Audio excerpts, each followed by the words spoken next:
सभापति महोदय, ये शब्द मेरे नहीं हैं बल्कि राष्ट्रपिता के हैं। जो लोग आज सरकार में बैठे हुए हैं, क्या वे अपने दिल में सोचेंगे कि यह देशद्रोह शब्द बालकों को अंग्रेजी पढ़ाने के लिए राष्ट्रपिता का कहा हुआ है।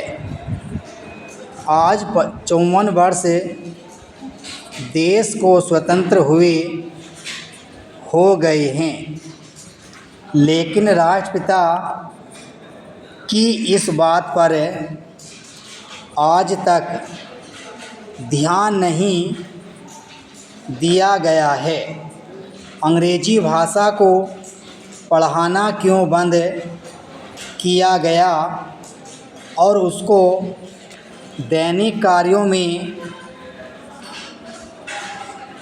क्यों प्रयोग में लाया जाता है।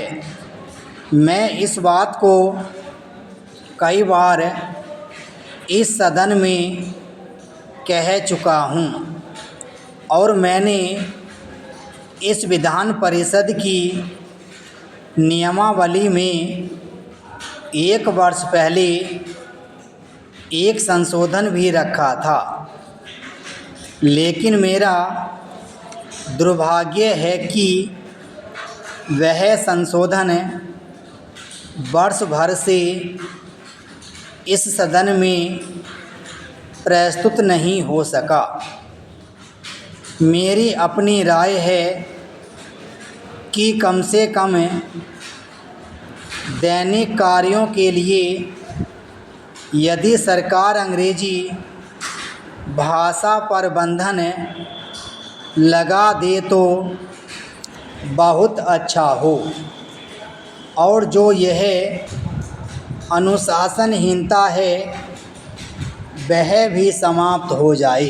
पैरा सभापति महोदय, जैसा कि मेरे मित्र ने कहा, लड़कों के माता पिता अंग्रेजी का प्रयोग करते हैं और उनके शिक्षक भी उसका प्रयोग करते हैं।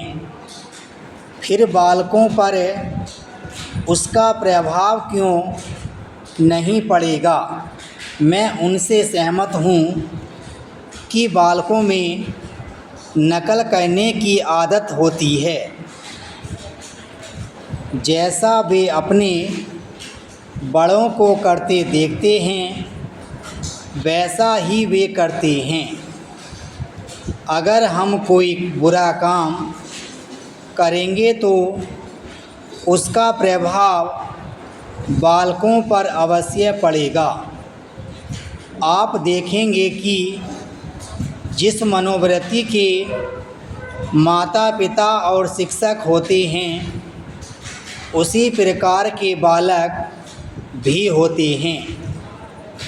हम दूसरों को तो परामर्श दे देते हैं, लेकिन स्वयं उस पर अनुपालन नहीं करते। इसके साथ ही साथ हमको शिक्षा प्रणाली की ओर भी ध्यान देना है।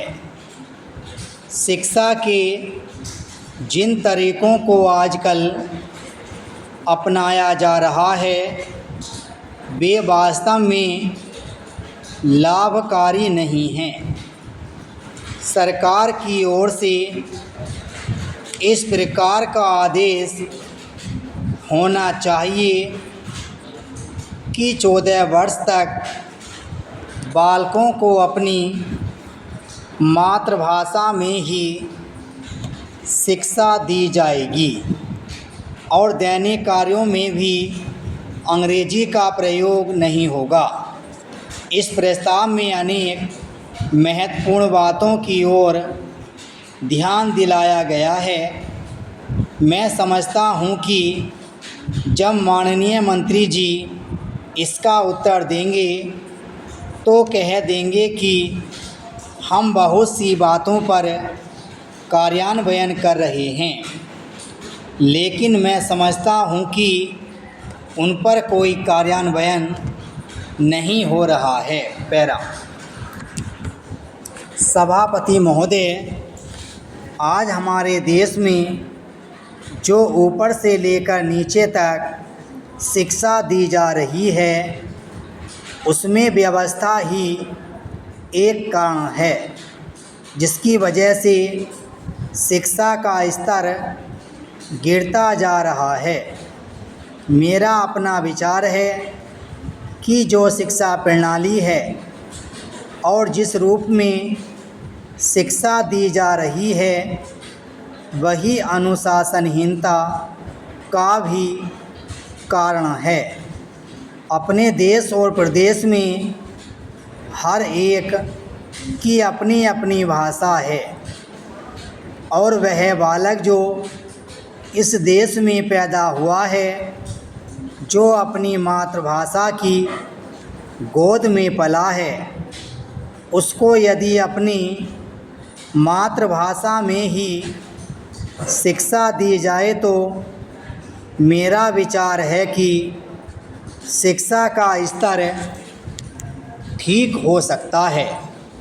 जो सबसे बड़ी भूल और कमी सरकार के द्वारा दी जाने वाले शिक्षा के संबंध में हो रही है, वह यह है कि बालक की मातृभाषा में शिक्षा न देकर उसको उस भाषा में शिक्षा देने की व्यवस्था की गई है, जो हमारे देश या प्रदेश की भाषा कभी रही ही नहीं। मेरा अभिप्राय विदेशी भाषा अंग्रेजी से है। मैं यह मानकर चलता हूँ कि जब से यह भाषा इस देश में आई है, चाहे वह किसी कारण से आई हो, इसे आप भी और इस माननीय सदन के सदस्य भी जानते हैं कि उससे बुरे परिणाम ही निकले हैं, कोई भलाई नहीं हुई है। इस देश को जो हानि हुई है वह किसी से छिपी नहीं है। हम देख रहे हैं कि हमारे यहाँ जितना फैशन बढ़ रहा है और जितनी वेशभूषा बिगड़ रही है, वह सब अंग्रेजी भाषा के ही कारण है। पैराचीन। जिस समय यहाँ पर अंग्रेज़ों का राज्य था, प्रायः यह देखने को मिलता था कि वे लोग जो विशेषकर के किसी न किसी तरह से सरकारी पक्ष के ही होते थे, अंग्रेज़ों से मिलने के लिए जाते समय अंग्रेजी वेशभूषा का ही प्रयोग करते थे। परंतु यह इस प्रदेश और इस देश का दुर्भाग्य है कि अंग्रेज़ों का राज्य समाप्त हो जाने के बाद भी लोग उनकी वेशभूषा को पहनते चले आ रहे हैं। इससे जो प्रभाव हमारे देश के फैशन पर पड़ा, उससे लाभ के बजाय हानि ही हुई है और हो भी रही है। मेरा ऐसा विचार है कि अंग्रेजी वेशभूषा से इस देश को बहुत हानि हुई है। भारत की गौरवपूर्ण सभ्यता और संस्कृति के संरक्षण पर पर्याप्त ध्यान देने की आवश्यकता है। विराम स्टॉप। सेकंड पूरी हो गई।